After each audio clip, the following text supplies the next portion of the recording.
Detective Thomas Reed stood at his office window, watching the autumn rain trace patterns on the glass. The small town of Millbrook rarely saw anything more exciting than petty theft or teenage vandalism, but the past few weeks had been different. The incident started small, unexplained power fluctuations, strange lights in the sky, and electronic devices mysteriously malfunctioning throughout the town. Then came the reports about her.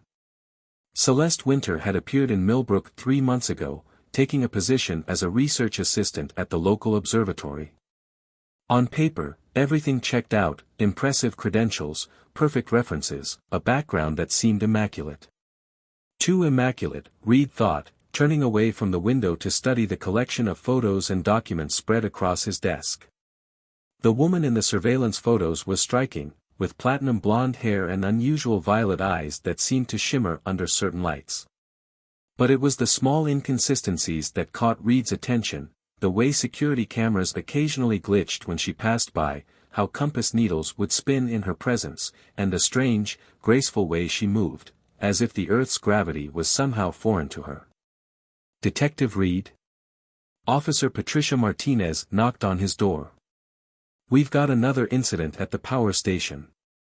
"Same signature as before." Reed grabbed his coat. "Any witnesses this time?" "Just one. Says they saw Ms. Winter near the facility right before the surge." The drive to the power station gave Reed time to reflect on the pattern emerging. Every major power surge coincided with Celeste's movements, but she was never quite at the scene, always nearby, always with a perfect alibi, always just out of frame. The power station hummed with an unusual frequency as they arrived. Engineers swarmed around the main transformer, taking readings and shaking their heads in confusion. Reed noticed the familiar residual glow in the air, a slight shimmer like heat waves, but in the cold autumn rain. "The energy readings are off the charts," the lead engineer explained, showing Reed a tablet filled with incomprehensible data. "It's like something drew power from the grid, but not in any way we've seen before. The signature doesn't match any known technology." Reed's phone buzzed, a text from his contact at the observatory. Celeste Winter had just arrived for her evening shift, right on schedule. He decided it was time for a direct approach. The observatory sat on a hill overlooking Millbrook, its dome gleaming in the last rays of sunset. Reed found Celeste in the main research lab, her fingers dancing over complex equipment with unusual familiarity. She looked up as he entered, and for a moment, he could have sworn her eyes literally glowed.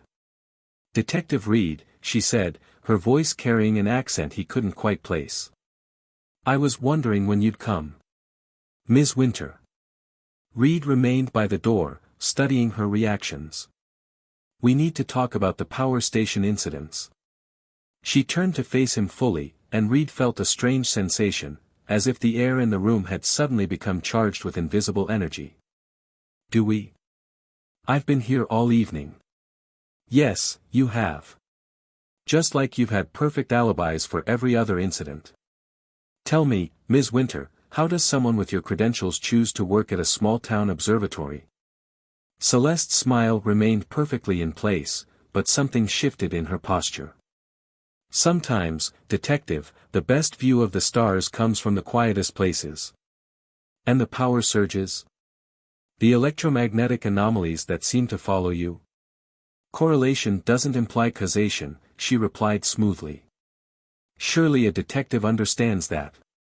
Reed stepped closer, noting how she tensed almost imperceptibly. "Here's what I understand: you appeared in town 3 months ago, and strange things started happening. Technology malfunctions around you. You seem to know things you shouldn't. And sometimes, just sometimes, when you think no one's watching, you move like someone who didn't grow up with Earth's gravity." The temperature in the room seemed to drop. Celeste's smile faded, replaced by an expression Reed couldn't read. "That's quite an imagination you have, detective.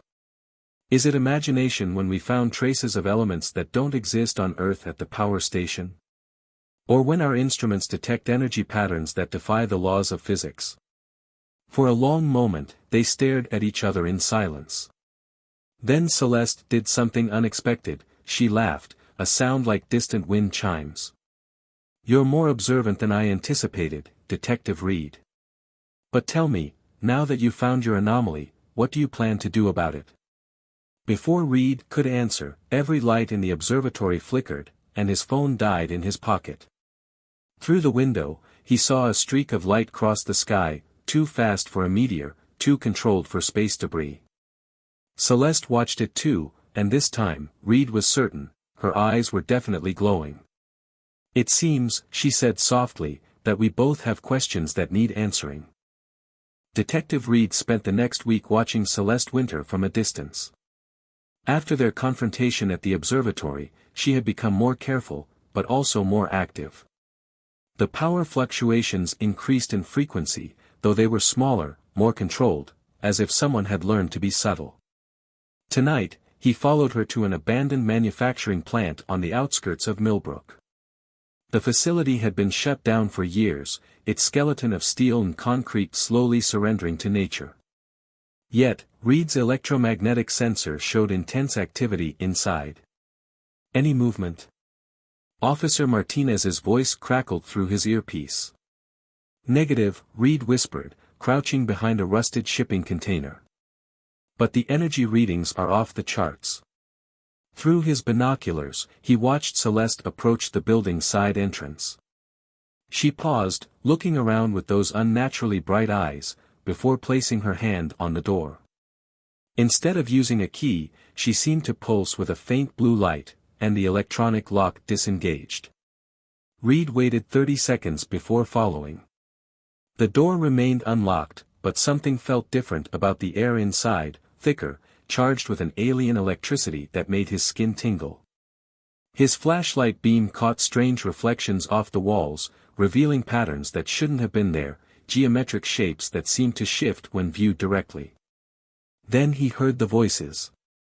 "The sanctuary must be completed before the next convergence," Celeste was saying. "More are coming." "The human infrastructure cannot support another surge of arrivals," replied a voice that sounded like whispers through crystal. "Their power grid is primitive." Reed edged closer, staying in the shadows. In what used to be the main production floor, he saw them, 5 figures surrounding what appeared to be a holographic display of Earth's power grid. Celeste stood among them, but she looked different, her skin had a subtle iridescence, and her hair moved as if suspended in water. The others were less human in appearance. Their forms shifted between solid and translucent, with patterns of light flowing beneath their surface like liquid starlight. One of them gestured, and the hologram zoomed in on Millbrook. "We've modified the energy converters," Celeste explained, manipulating the display. "Small draws from multiple sources, disguised as normal fluctuations. It's slower, but safer." "The humans are noticing," said another figure. "That detective." "I'm handling Reed," Celeste interrupted. "He's intelligent, but he doesn't understand what he's seeing." "Not yet." Reed's hand brushed against a metal railing, and a subtle vibration ran through it. Instantly, all the figures turned toward his location, their forms solidifying. He ducked behind a column, heart pounding. "We have an observer," one of them announced. "Wait." Celeste's voice rang out. "Let me deal with this." Reed heard her footsteps approaching, that distinctive, too light tread. He considered running but knew he wouldn't make it to the door. Instead, he stepped out from his hiding place, weapon drawn. "Federal agents would love to see this," he said, trying to keep his voice steady. Celeste stood before him, her human disguise completely dropped. Her skin shimmered with constellations, and her eyes held the depth of space itself. Would they? Or would they simply take what they don't understand and twist it into something terrible? "What are you?" "Refugees," she answered simply. "Survivors of a world that died in fire and radiation. We came here because Earth is similar enough to support us, different enough that no one would look for us here." The other figures had vanished, leaving them alone in the vast space. Reed kept his weapon raised, though he suspected it would be useless against her. The power surges. We need energy to maintain our physical forms, to create spaces where we can exist without these disguises. Your world's electricity isn't ideal, but we've found ways to convert it. How many of you are there? Here. A few dozen. Coming. Her expression softened with sorrow. Thousands. Our star is dying, detective. We're not an invasion force, we're the survivors of an apocalypse. Reed's sensor screen flashed with new readings as more energy patterns filled the air around them. The others didn't leave, did they? No, Celeste confirmed. They're still here, watching, waiting to see if you're the threat they fear or the ally I believe you could be. That's why you let me follow you tonight, Reed realized. You wanted me to see this. She nodded. You were going to discover the truth eventually. I needed you to see us as we are, to understand what's at stake. We can hide from your world, Detective Reed, but we cannot survive without it. Reed slowly lowered his weapon. Those energy readings at the power station, you were building something. A sanctuary. A place between spaces where our people can live without maintaining these exhausting human forms. We draw power from your grid, convert it into something we can use, but we're trying to do it carefully, sustainably. And the light in the sky at the observatory? More refugees. They come in small groups, when the stars align properly to mask their arrival. She stepped closer, and Reed felt that familiar electric tingle in the air. Now you have a choice, Detective Reed. What are you going to do with this truth? Before he could answer, his radio crackled to life. Reed, come in. We've got federal vehicles entering town, headed toward the observatory. They're asking questions about Celeste Winter. The space around them seemed to pulse with tension as the other aliens materialized, their forms flickering with anxiety. Celeste's expression remained calm, but Reed could see fear in those stellar eyes. It seems, she said softly, that I'm not the only one who's been watching. The federal vehicle's headlights swept across the abandoned factory's windows as Reed made a quick decision. How fast can you clear this place? Celeste turned to her companions, who were already dissolving their equipment into streams of light. 2 minutes. But they'll detect the energy surge. Then we need a distraction. Reed grabbed his radio. Martinez, the feds are after something big. Get Chief Reynolds to stall them at the observatory. Full cooperation, but make them jump through every procedural hoop possible. Copy that, Martinez replied. What about you? Following a lead. Going radio silent. He clicked off the device and turned to Celeste. Get your people out. I'll draw their attention. The alien woman studied him with those stellar eyes. Why are you helping us? Because you're refugees, not invaders. And because I'm a cop, protecting people is what I do. He managed a wry smile. Even when they're not exactly people. Reed sprinted to his unmarked car while the aliens began their evacuation. Through his rearview mirror, he saw pulses of light shooting skyward, each one masked by the growing storm clouds above. He gunned the engine, tires squealing as he took the access road that would be most visible to the approaching federal vehicles. It worked. 2 black SUVs broke from their convoy, turning to pursue him. Reed led them on a winding chase through Millbrook's industrial district, buying time for Celeste and the others. His police radio crackled with fragments of federal communications, something about anomalous energy signatures and non-terrestrial entities.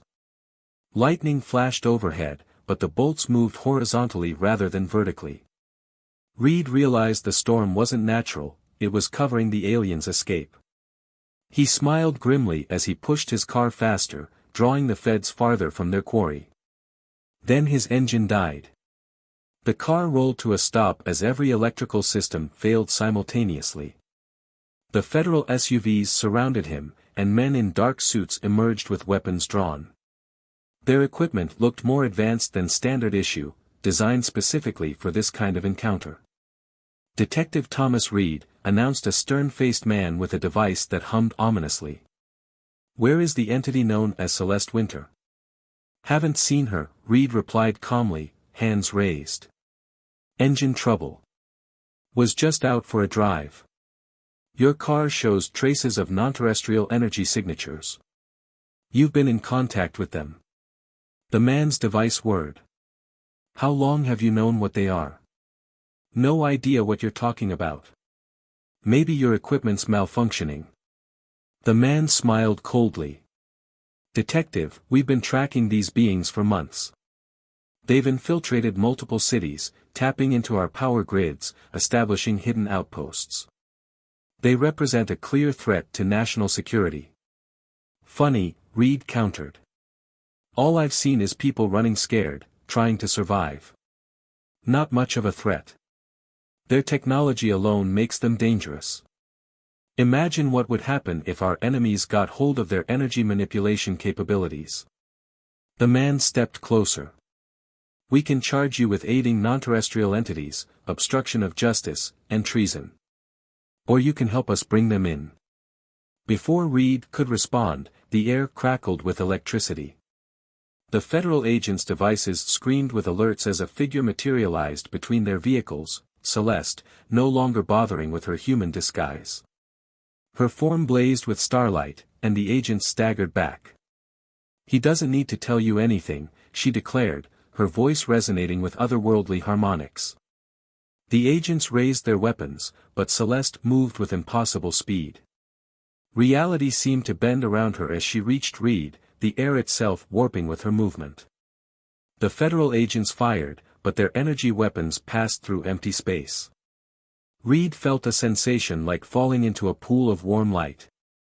The world blurred around him, and suddenly they were elsewhere, standing on the observatory's roof beneath the raging artificial storm. His stomach lurched from the instantaneous transition. That was foolish, Celeste chided him. Brave, but foolish. They'll never stop hunting us now. They were already hunting you, Reed pointed out, trying to steady himself. At least now they don't have you. Lightning continued to flash horizontally across the sky as more of Celeste's people made their escape. The federal vehicles were converging on the observatory, but they were too late, the aliens had already evacuated their sanctuary. The others are safe, Celeste said, watching the chaos below. But we've lost our haven here. We'll have to find another place to establish the sanctuary. Reed looked at her. What happens to you? To all of you? You can't keep running forever.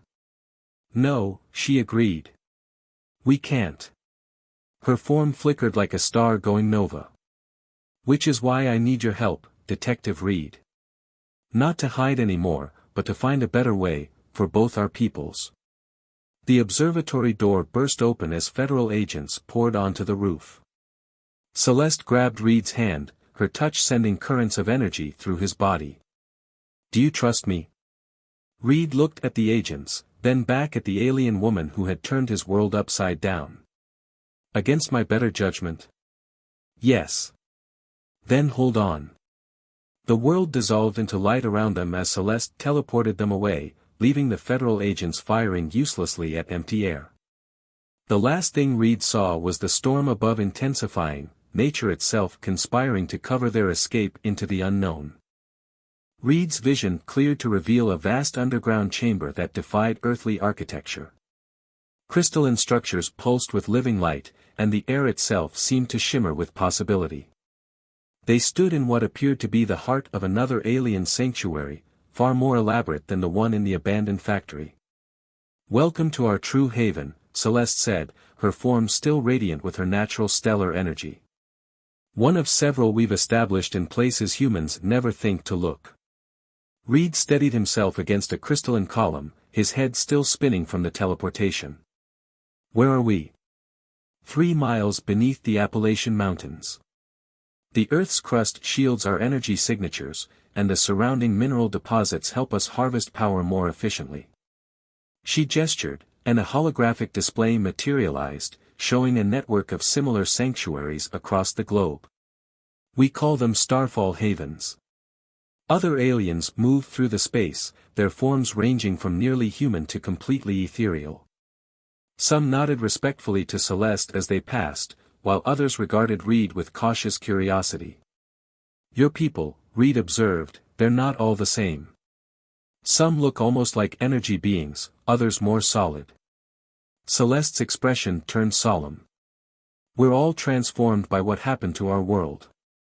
The radiation from our dying sun affected us differently." She waved her hand, and the hologram changed to show a star system Reed didn't recognize. "Our home world, Lamaria, orbited a binary star system. When the smaller star began to collapse, it created a cascade effect that devastated our civilization. The hologram displayed scenes of a world bathed in deadly radiation, cities protected by failing energy shields, and masses of people desperately seeking shelter underground. We had advanced technology, but nothing could stop the death of a star. Those who survived were changed, our bodies adapted to absorb and process different forms of energy just to stay alive. That's why you need our power grid," Reed realized. "You're not just using it for technology, you need it to survive." "Yes. Though we've learned to sustain ourselves on less, finding ways to convert your world's electricity into forms we can use. We chose Earth because your species is advanced enough to provide the infrastructure we need, but not so advanced that you'd immediately detect us." Reed watched as more refugees materialized in the sanctuary, many looking exhausted from their journey. "How many more are coming?" "Thousands still wait in temporal stasis, scattered across the space between stars. We can only bring them through when the conditions are right, when the stellar alignments mask their arrival from Earth's detection systems." A small alien child ran past them, her form flickering between solid and energy states as she played.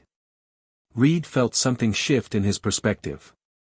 These weren't invaders or even just refugees, they were families, survivors, people who had lost everything and were desperately trying to build a new life. "The federal agents," he said, "they'll never stop hunting you. And if they find these sanctuaries, they'll either try to imprison us for study or weaponize our abilities." Celeste's light dimmed slightly. "We've seen it before, on other worlds we considered settling. It's why we chose to hide, to deceive. But deception may not be enough anymore." She led Reed to a quieter corner of the sanctuary, where a more detailed hologram showed Earth's major power grids and population centers. "We've been working on something, a way to harness energy that wouldn't require us to drain power from human infrastructure. But it's risky, and we'd need help from someone who understands both our needs and human concerns." "Someone like a detective who's already involved?" Reed asked wryly. "Someone I've grown to trust," Celeste corrected, her stellar eyes meeting his. "Despite every protocol and warning, despite the risk to our people, I chose to reveal ourselves to you. Because I saw something in you, Thomas Reed, a capacity to see beyond fear to truth." The use of his first name caught him off guard, as did the intensity of her gaze. In that moment, he fully appreciated how alien and yet how familiar she was, a being of living starlight who still understood human concepts like trust and hope. "The federal agents have my prints, my DNA from the car," Reed said. "They'll track me, use me to find you." "I know. Which is why you have a choice to make." Celeste's form shifted, becoming more human-like but still maintaining her ethereal beauty. "You can return to your life, we'll modify their records, remove all trace of your involvement. You'll be safe. Or you can help us find a way to bridge our worlds. Not through deception, but through understanding. It won't be safe, and it won't be simple, but it could change everything, for both our peoples." Reed looked around the sanctuary, at the beings who had crossed light years to find refuge, at the families trying to build new lives, at the woman of starlight who had trusted him with their greatest secret. He thought about the federal agents who saw only threats to be contained, and about the possibility of a future where such fear wasn't necessary. "When I became a detective," he said slowly, "I swore to protect and serve. Never specified I could only protect humans." Celeste's smile lit up the chamber like a newborn star. Then let me show you what we're planning. But first. She raised her hand, and energy coursed through the air around them. We need to make sure you can survive where we're going. As the alien energy enveloped him, Reed felt a tingling sensation throughout his body, and for the first time, he began to see the world as they did, a symphony of light and possibility, waiting to be transformed. 3 months after his transformation, Reed stood in the control chamber of the sanctuary, his enhanced senses perceiving the flows of energy that now seemed as natural as breathing. The alien energy Celeste had infused him with had changed him, not into one of them, but into something between worlds, capable of bridging the gap between human and Lemurian understanding. The final components are in place, Celeste announced, her stellar form illuminating the crystalline control panels. All sanctuaries report ready status. Around them, dozens of human and Lemurian scientists work together, the result of careful revelations to selected individuals over the past months. Each had been chosen for their combination of brilliance and empathy, their ability to see beyond fear to possibility. Federal surveillance has increased, reported Lieutenant Martinez over their secure channel. After discovering the truth, she had become their primary liaison with legitimate law enforcement, helping to misdirect the more aggressive federal investigations. They're detecting energy fluctuations from all major grid nodes. Let them look, Reed replied, studying the global holographic display. In about 6 hours, they'll have something real to see. The plan they developed was audacious, a network of hybrid energy collectors that would gather power from sources the humans couldn't even perceive, quantum fluctuations, dimensional barriers, and the very fabric of spacetime itself. The technology would provide clean, unlimited energy for both species, while creating a sustainable way for the Lemurians to exist openly on Earth. The synchronization window opens at dawn, said Professor Richard Walsh, one of the human scientists they'd brought into their confidence. Once we activate the network, there's no going back. Either it works. Or we expose ourselves completely, Celeste finished. And risk everything. Reed moved to her side, his partially transformed body resonating with her energy field. Over the months, their connection had deepened into something unique, a synthesis of human emotion and Lemurian energy that defied conventional understanding. Primary nodes are charged to 80%, announced another Lemurian, their form shifting between light and matter. Quantum field alignment optimal. The sanctuary hummed with power as the moment approached. They had placed collector nodes at strategic points worldwide, each one disguised as ordinary infrastructure. When activated, they would create a sustainable energy web that would power both human cities and Lemurian sanctuaries, while gradually revealing the truth of their cooperation to the world. Federal strike teams detected moving towards 6 of our surface facilities, Martinez reported urgently. They're not waiting for dawn. Reed exchanged glances with Celeste. They must have figured out more than we thought. How long? 20 minutes, maybe less. Celeste's light pulsed with determination. Then we move now. Begin the activation sequence. The sanctuary erupted into activity as both species worked in perfect synchronization. Reed took his position at the main control interface, his transformed physiology allowing him to handle the massive energy flows. Quantum field stabilized, Professor Walsh called out. Beginning power web initialization. Around the world, the collection nodes activated one by one. The holographic display showed waves of energy spreading across the globe, connecting the nodes in a lattice of light. In cities everywhere, power grids surged with clean, unlimited energy. Federal teams breaching surface facilities, Martinez warned. They're too late, Reed said, watching the energy web grow stronger. Look. The sanctuary's screens showed news feeds from around the world. The energy web had become visible from space, a delicate network of light encircling the Earth. In cities, the power surge had created beautiful auroras, turning the sky into a canvas of shifting colors. Activation complete, Professor Walsh announced. The web is self-sustaining. Energy production at 200% of global demand and rising. Celeste initiated the final phase, a worldwide broadcast they had prepared. On screens across the planet, human and Lemurian representatives appeared together, explaining the truth about their cooperation and the gift they had created together. Federal team standing down, Martinez reported, relief in her voice. They're receiving orders from the highest levels to secure and observe only. The sanctuary erupted in celebration as both species embraced. Their deception had ended, replaced by a truth far more powerful, the potential of two worlds working together. Reed felt Celeste's energy field intertwine with his transformed essence. You know, he said, when I first started investigating you, I never imagined it would end with us giving unlimited clean energy to the world. She laughed, the sound like chimes in a stellar wind. And I never imagined a human would help us find not just sanctuary, but a true home. Her form shifted closer to human as she touched his face. Though you're not entirely human anymore.